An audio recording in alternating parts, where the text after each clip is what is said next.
University మంచి భవిష్యత్తు కోసం తెలుగు విద్యార్థులు ఇష్టపడే యూనివర్సిటీ. కాల్ 9059052378 9059052379. ఈ రోజు India Pakistan one day match. అందరూ బిజీ, నో క్రైమ్. సో తొందరగా ఇంటికి వచ్చి కుటుంబంతో టైం స్పెండ్ చేద్దాం అనుకుంటే అక్కడ నా తమ్ముడు వాడి గర్ల్ ఫ్రెండ్ తో బిజీ, కూతురు ప్రాజెక్ట్ తో బిజీ, నా గర్ల్ ఫ్రెండ్ పెయింటింగ్ తో బిజీ. కాఫీ. కూర్చుని నేను వేసే పెయింటింగ్ చూసి మీ ఒపీనియన్ చెప్పండి. Tell me one thing. నీ పెయింటింగ్ ని డబ్బులు ఇచ్చుకుంటున్నాడే కష్టమా? వాడికి ఏమైనా అర్థమవుతుందా? అర్థమైతే కొనేవాడెవడు ఉండడు. స్మార్ట్. పోనీ నీకేమైనా అర్థమవుతుందా? చూసే వాళ్ళ దృష్టిని బట్టి పెయింటింగ్ అర్థమూ మారుతుంది. నీ ఇంటెలెక్చువల్ టాక్స్ మొదలెట్టావా? ఇందుకు నేను ఆఫీస్లోనే ఉండొచ్చు. సరే, ఇప్పుడు చెప్పండి, మీరు క్రైమ్ సీన్ ఎలా సాల్వ్ చేస్తారు? క్రైమ్స్ లో చాలా క్లూస్ దొరుకుతాయిరా. అదే విధంగా పెయింటింగ్ ని అర్థం చేసుకోవడానికి క్లూస్ దొరుకుతాయి. జాగ్రత్తగా చూడాలి. చూస్తూనే ఉన్నాను కదా. అక్కడ అదేంటి? Only date, month. అమ్మాయి వయసు అడగకూడదు, పెయింటింగ్ వయసు తెలియకూడదు. ఇంకెప్పుడు నేను నీ వయసు అడగను. హలో, ఏం అర్థమైందో చూసి చెప్పండి. ఏంటి ఈరోజు సీరియస్ గానే ఉన్నావు? ఇక్కడ పచ్చ కనిపిస్తోంది, అది అడవి. ఇదిగో నీలం కనిపిస్తోంది, అది కొలను. సరే, ఇక్కడ హత్య జరిగింది. హత్య ఎలా చెప్తున్నారు? ఇదిగో ఇక్కడ తెట్లుగా ఎర్ర కనిపిస్తోంది, అదే రక్తం. అయ్యో దేవుడా. తర్వాత ఇక్కడ ఒక అమ్మాయి హత్య చేయబడింది. అదిగో అమ్మాయి, అదెలా చెప్తున్నారు? ఒక ఇంట్యూషన్. ఇదిగో వీడు ఉన్నాడే, ఈ కథ పట్టుకు వెళ్తున్నాడే, వాడు ఈ అమ్మాయిని చంపేసి వెళ్తున్నాడు. ఏమి సింబాలిజం! What a painting! చచ్చింది గొర్రె. ఈ పెయింటింగ్ ఉద్దేశమే రొమాన్స్, దాన్ని మీరు క్రైమ్ సీన్ గా మార్చేశారు. ఓ మై గాడ్, రొమాంటికా? ఇప్పుడు చూడు, ఇప్పుడు కరెక్ట్గా చెప్తాను. కత్తి పట్టుకున్నాడే వాడు, ఆ తర్వాత అక్కడ అమ్మాయి ఉంది. నన్ను చూస్తామంటే అక్కడ చూడు, అమ్మాయి ఉంది. హే, నేను ఇంకా మెయిన్ సీన్ మొదలట్లేదు. రంజిత్, నగర శివార్లలో కార్ల కర్మాగారానికి సంబంధించిన విషయంలో ప్రభుత్వం surprise! Happy birthday chief. Thank you. Happy birthday chief. Happy birthday. Happy birthday. ఎవరు సార్ ఇదంతా? సర్ప్రైజ్.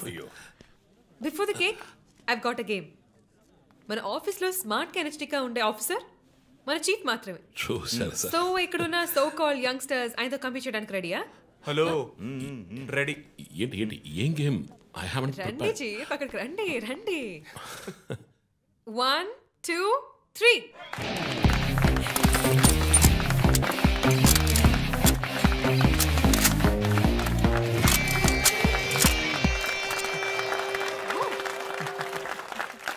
Super chief.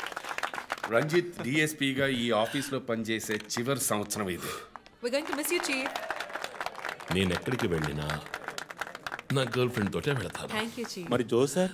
రేయ్ జోసఫా, వందన ఎక్కడికి వెళ్ళినా వెనకాల ధనం వస్తాడు. చీఫ్, వచ్చే సంవత్సరం నేను రిటైర్ అవ్వబోతున్నాను. రంజిత్ ఎస్పీగా ప్రమోట్ అయ్యి మన బ్రాంచ్ హెడ్ క్వార్టర్స్కి ట్రాన్స్ఫర్ అవుతాడు.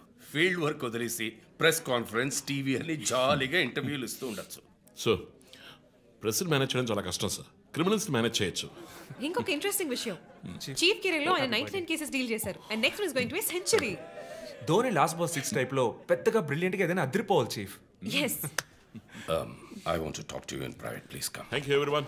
Thank you. కేక్ అందరికీ డిస్ట్రిబ్యూట్ చేసేయండి. An important mission. సార్, ఈ ఐదుగురిని ఎన్నిసార్లు అరెస్ట్ చేసినా పొలిటికల్ ఇన్ఫ్లుయెన్స్ యూజ్ చేసి బయటకు వచ్చేస్తున్నారు. క్రైమ్ రేట్ సిటీలో ఎక్కువ అవడానికి కారణం వీళ్ళే. ఏం చేద్దాం చెప్పు. సార్, అరెస్ట్ చేస్తున్నప్పుడు తప్పించుకున్నారని ఆల్రెడీ నీ మీద 2-3 హ్యూమన్ రైట్స్ ఎంక్వైరీస్ ఉన్నాయి. వద్దు, ఇంకేదైనా కొత్తగా ఆలోచించు. నువ్వే చేయగలవు. సరే, డీటెయిల్స్ నాకు పంపించండి. చాలా కాన్ఫిడెన్షియల్.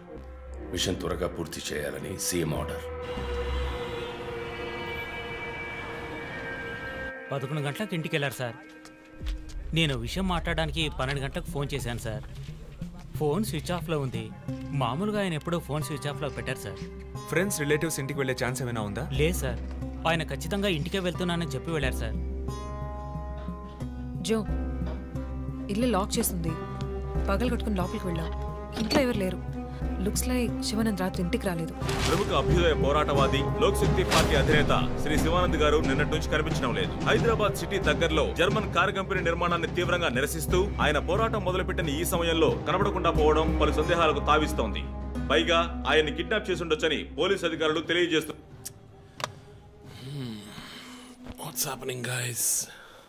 కమ్యూనిస్ట్ క్యాండిడేట్ 20 ఏళ్లగా ఇంతే. పోరాటాలు, ధర్నాలు, దీక్షలు, అరెస్టులు. 12 సార్లు జైలుకి వెళ్ళాడు. చాలా కేసులున్నాయి.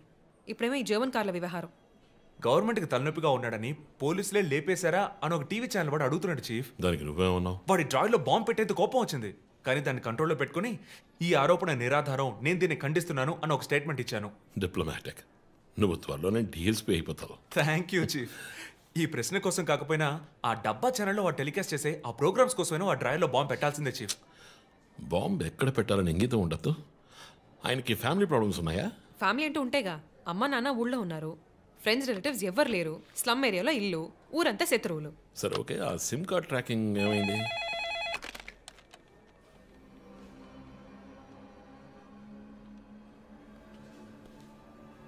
ఓకే. కాపరా పక్కన ఒక డెడ్ బాడీ కనిపెట్టారట.